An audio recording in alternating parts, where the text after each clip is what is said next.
Children, spiritual beings in their education. Children who are asking the big questions and teachers who aren't afraid to let them. So this is what this presentation is not, and these are actual quotes from some of my students and my nieces and nephews, and that's my niece Genevieve. Child 1, nobody can go to the apple orchard now because God said so. Child 2, what? Child 1, I mean just Adam and Eve can't go. I brought a Bible in for you to use so that any of the kids aren't listening, you can have them sit and look at a Bible. And then another student said, there's no God and we're made of monkeys. So if you don't like monkeys, you don't like yourself.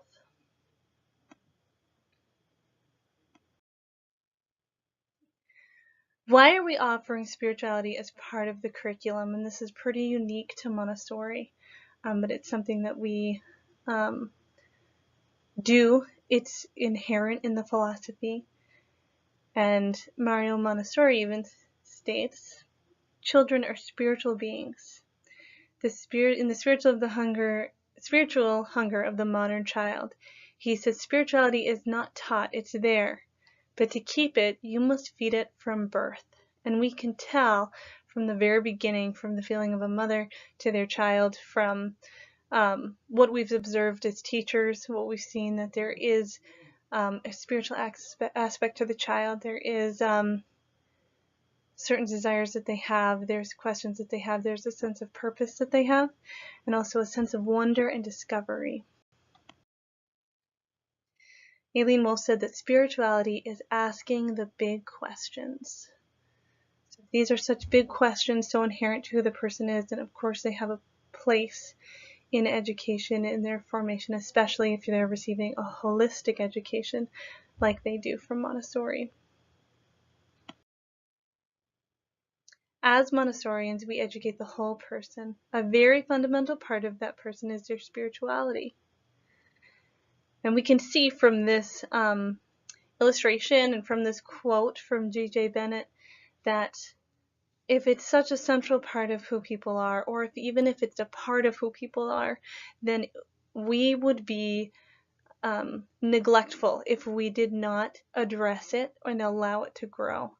A lot of times in Montessori, we realize that it's amazing what children can do if we only get out of their way. And this is true of everything from practical life to math to learning language, and true of spirituality too. Unfortunately, as I'll address later on, there's a lot of things that are working against children, against their spirits and against their inner life. And so Dr. Montessori addressed it all the time in her writings, but not very often totally specifically.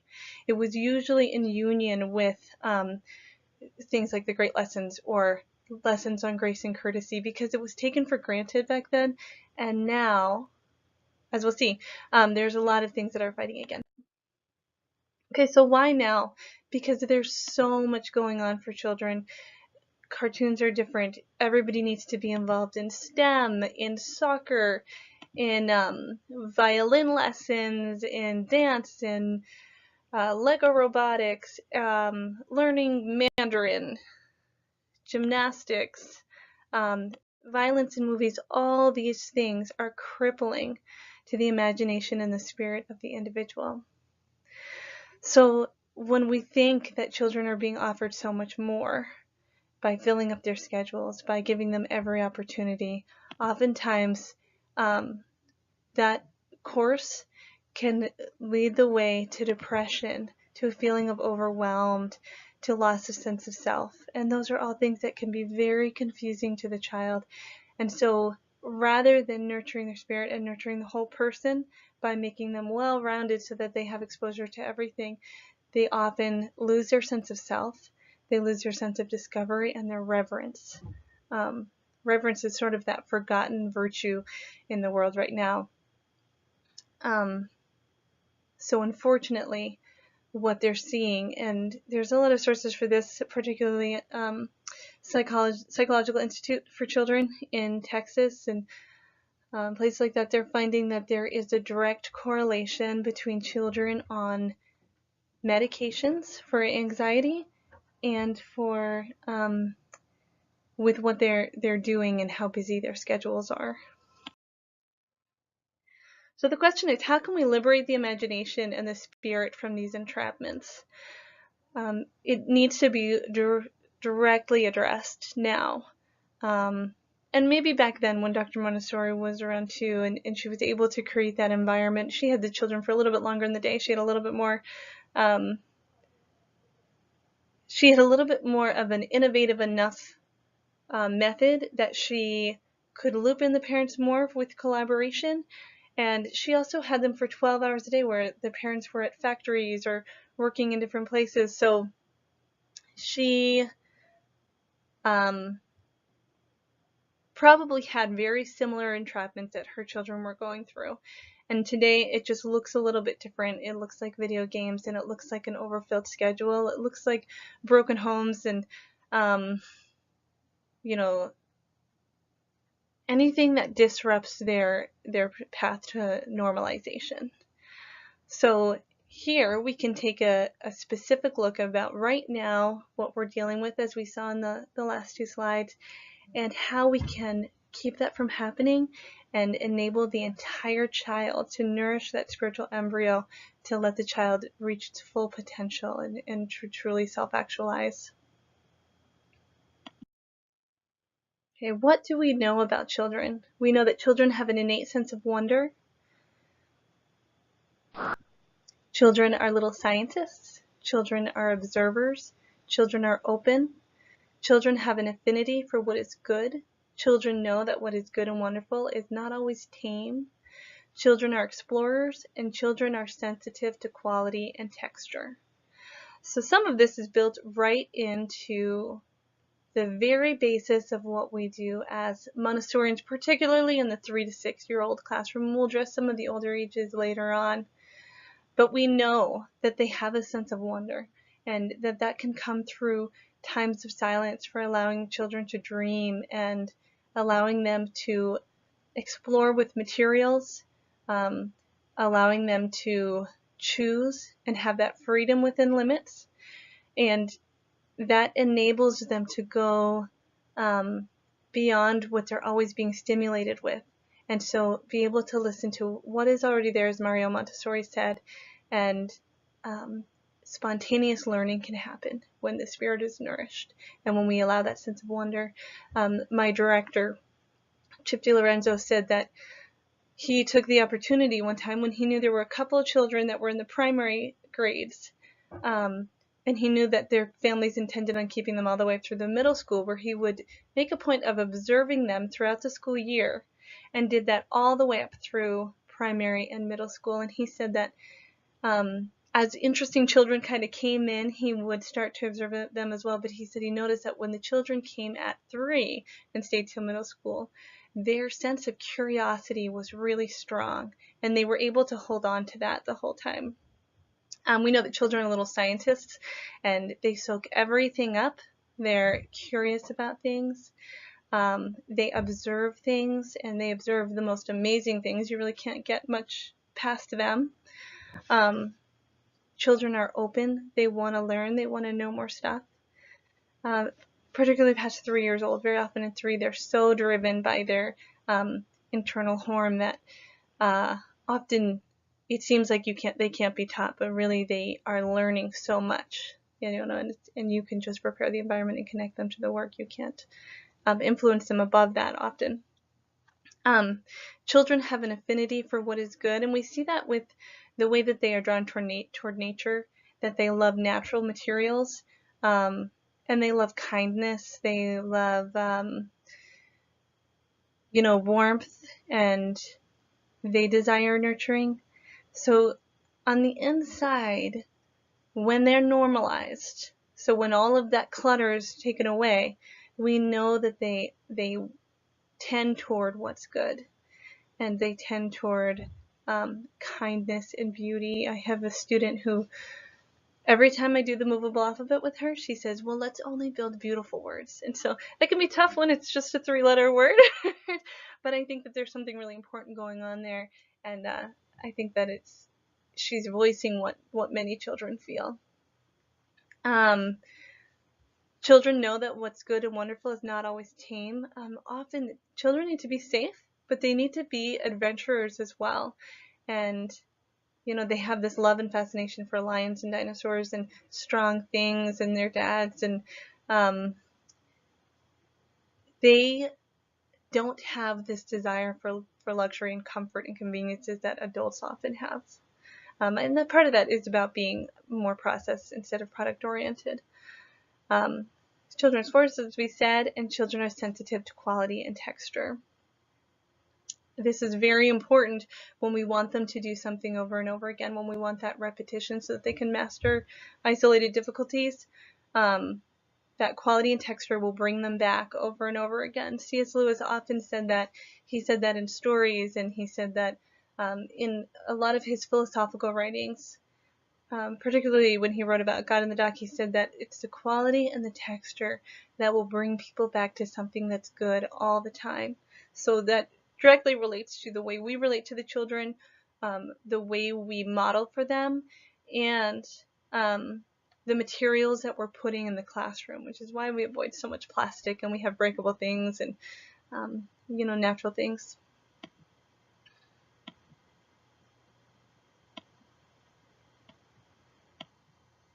Gonna get my next slide rolling here.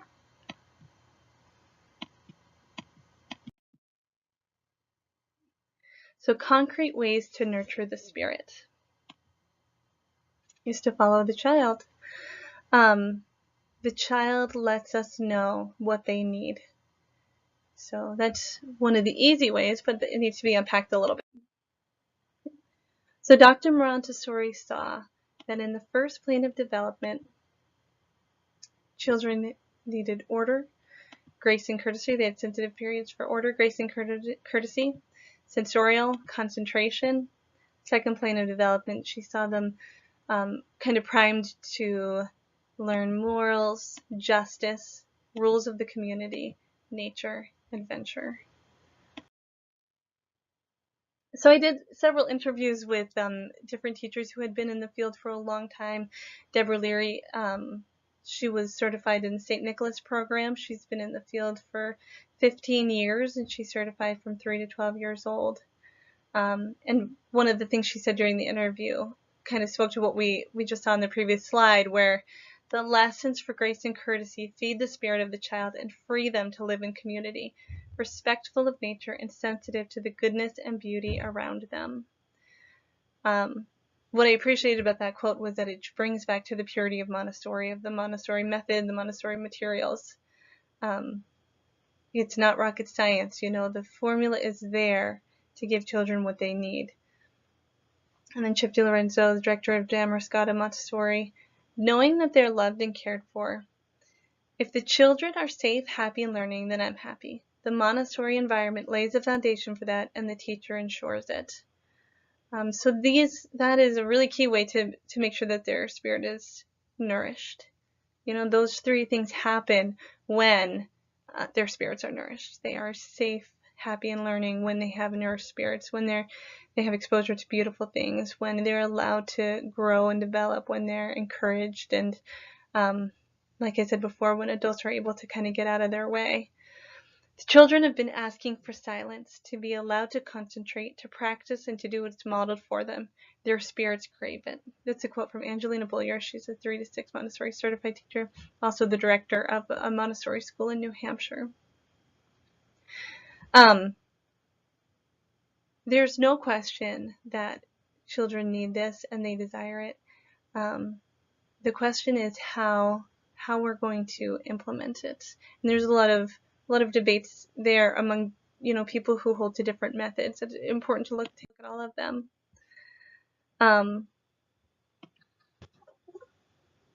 So one of the ways is to let children be outside. It's to offset the culture of electronics, or the culture of luxury, ease, and entertainment. And then it's amazing what children can do and what they come up with and what they teach us.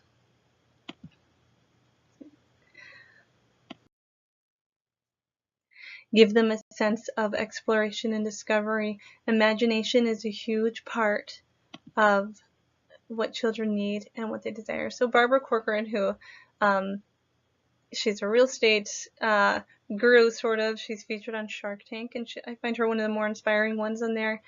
And this quote really struck me. She said, "I was dyslexic, so I couldn't learn at school, but this just gave me time to dream, and that's how I became successful." I think with I haven't spoken to a public school teacher, without hearing them talk about how much testing there is and how they need to get in so much so that the children can be ensured that they are meeting a certain set of standards that doesn't have a whole lot to do with who they are or what will ensure success for them or even what they know.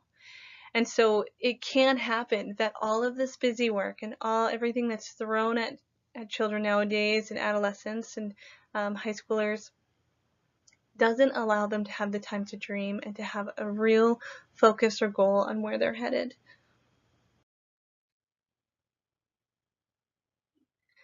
A child without spiritual nourishment, and what are we seeing? I think that everybody has a story about that. Everybody has someone that they've seen that happened to, or a child that they've seen not do well in a certain environment, even if the environment is good, but it's not suited to that child.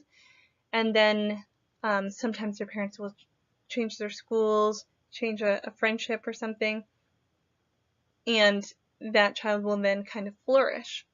And it's not always reflected in academic progress, so it's important to note what's going on with the child. And so Deborah Lear told this story that I thought was important.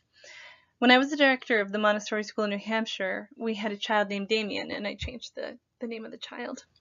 What Damien taught me was that a child can go through all the materials in the Montessori room, score the highest on entry testing, but if his spirit is not nourished, he won't know how to have healthy friendships, he won't know where his true value lies, and he will be unhappy because all children want, and all anyone wants, is acceptance and belonging. And Deborah Lear went on to talk about how that particular classroom that he was in, there was a lot of emphasis on academics and on behavior and following rules. And I think those things are great. I think everyone does.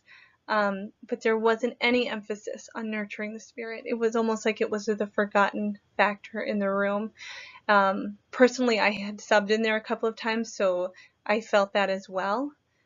And she said that there was negative consequences to this child, and all of these concrete things he was doing great at. So what they were measuring with him, with testing and with observation of looking at the sequence he'd been through, nothing should have said that there were problems, and yet he was an unhappy child who didn't know how to maintain friendships. Every luxury and every convenience and opportunity leaves children without the very thing that they need. So whenever you have children who aren't getting their needs met, and there's an age about 6, 7, 8, when children want the challenge, they want things to be hard, and they want to do great things. And this is when fairy tales become important, where it's stories about triumphing good over evil, and that is a big part of what life is. It's a battle between good and evil. It's a world of right and wrong, and if you're always giving children the next entertainment, the next sort of thing to fill their time, then you're taking away that kind of sense of what they ought to do. And so this is something that the culture also of rewards and punishments can tend to do. So it was present in schools, and it's becoming present in workplaces now, so that people are not learning that there isn't what I ought to do, what I ought not to do. I ought to be there for my old parents. I ought to help somebody when they need it. And instead it's kind of turned into what's right and wrong, or sorry, what's what will get me something and what won't.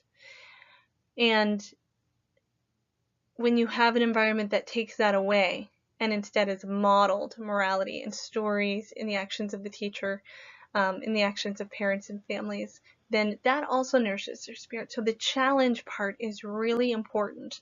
of nurturing the spirit of the child. Okay.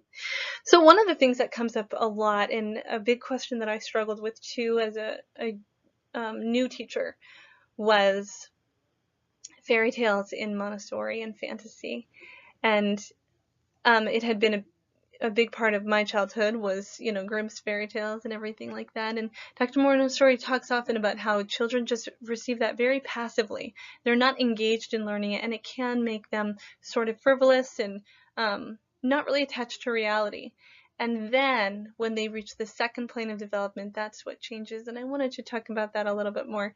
In the first plane of development, 0 to 6, particularly the 3 to 6 split, children are learning to attach to reality, and they can't distinguish between reality and what's not real. And so rather than continuing the confusion and giving them all of this information that doesn't seem true to them, if you tell them real things that are just as fantastic and wonderful, things like volcanoes and lions and everything, to people who have been on the world for only 36 months, that is attaching them to reality and filling them with wonder for the natural world. And it's also engaging them in an active level instead of passive. And then when children go on to the second plane of development, she uses myths and stories to teach them, particularly at the beginning of the lower elementary class. And that is inspiring to children. They know what's real and what's not, and it also can help shape their imaginations and form their sense of morality. Okay. Then another question that always comes in is, where does religion fit in spiritual education of the child? If you're in a non-sectarian classroom, where does it fit in? Right? So spirituality is asking the big questions, as Aileen Wolf said, and the way she followed up that statement was, religion can provide some of the answers. So religion can give language to those big questions. It can give language to what children are discovering. Religion is a part of civilizations for hundreds of years. It's part of how people identify. So it's important to not be afraid to let that into the school. When you have somebody who is Muslim and somebody who's Christian at a young age, if they can learn to be friends and learn what's unique about each other, that brings about peace, which is a big part. Obviously, it's a big part of what a Montessori education is that it's an education of peace, of bringing people together. At the ages of 9 to 12, children are asking about beliefs, religions, customs, and rituals. This is the opportunity to lift the veil on other cultures, create unity, and bring peace. Okay? And this quote from Dr. Dobson kind of sums all that up, where we know, and it's scientifically spoken about, again, in different studies from the University of Michigan that talked about how children are responding to beliefs in God and religious practices, that they're doing sometimes better academically. They do have a greater sense of family and bigger sense of identity. So believing in a higher power can be very good for children. And with that, you can't ask your child to go an entire day pretending that God doesn't exist and still expect him to believe in God. And these are my acknowledgments, my sources, and thank you to those teachers that I interviewed, Deborah Leary, Chip DiLorenzo, Angelina Bullier, and Grace Rock, who is my mother and raised 9 children and homeschooled many of them. So